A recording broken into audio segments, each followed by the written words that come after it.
Over the last week, there's been a lot of talk in gaming news circles about GameStop and the very public collapse it seems to have been going through. First, starting with their lack of ability to get hand sanitizer into their stores for their employees, and then their desire to stay open even when they were told by the government and police departments to close their stores, which ultimately ended in them finally closing over the last weekend and going to a sort of drive-up, pick-up sort of system where you can order online still and you can go to the stores and pick things up. I think that obviously won't be as popular as just simply having their doors open, and for mall locations, I would assume they'd be completely closed during this time, as a drive-up system probably wouldn't work very well there. So GameStop has more or less largely closed due to this ongoing issue. And I think that the way they've kind of came open at the seams and taken so much heat and arguably maybe only stayed open just to get Doom and Animal Crossing released and then close a little over a day later seems like a shady business practice in itself. And I'd heard different analysts say, maybe if GameStop was closed completely for 2 weeks, that the company would be filing for bankruptcy. Now, of course, they're not completely closed necessarily. Like I said, they have the drive-up system going on.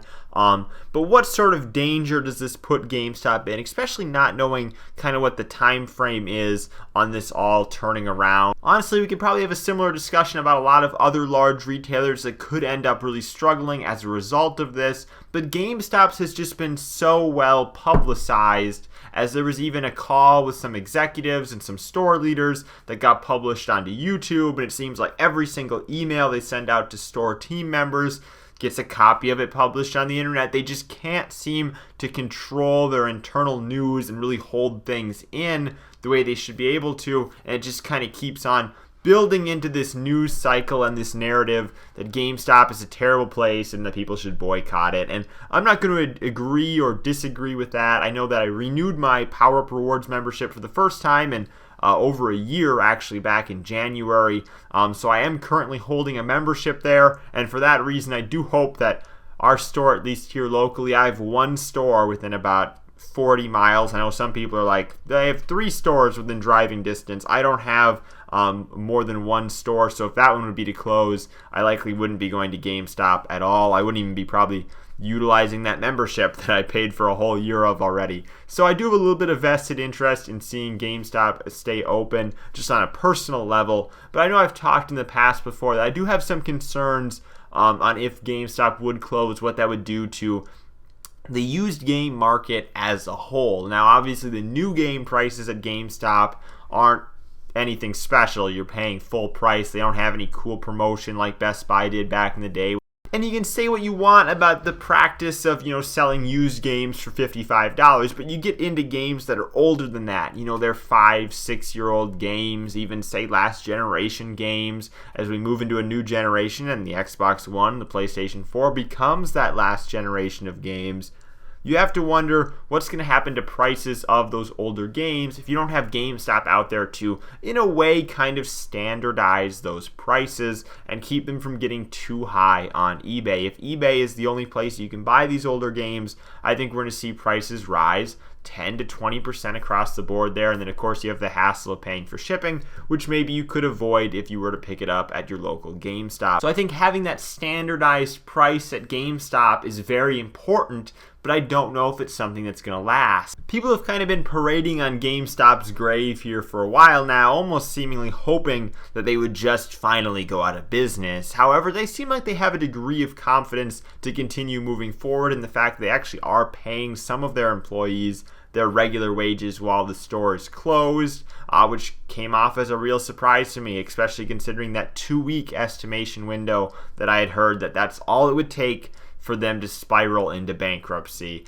However, I will say it seems like they've lost a great deal of trust from their customer base, and it will remain to be seen if that's something that they can ever regain, as it seems like they were just losing it more and more over the years, and this only seemed to expedite it. If you read the comments on some of their different Facebook posts, it's just, to see 2,000 plus comments, of which 95% are just ripping GameStop for even being open, is just staggering to me. And I know that people on Reddit have been very vocal about their concerns. The employees have about having had the store be open as long as it was. So if anything, this becomes an example for many other companies of the era we live in today, where it's very possible that your employees can turn on you and create a sense of public pressure that ultimately I think led to these GameStop store closures. I don't think they were doing it out of the kindness of their heart. I think they were doing it as a PR move to kind of save face with what was left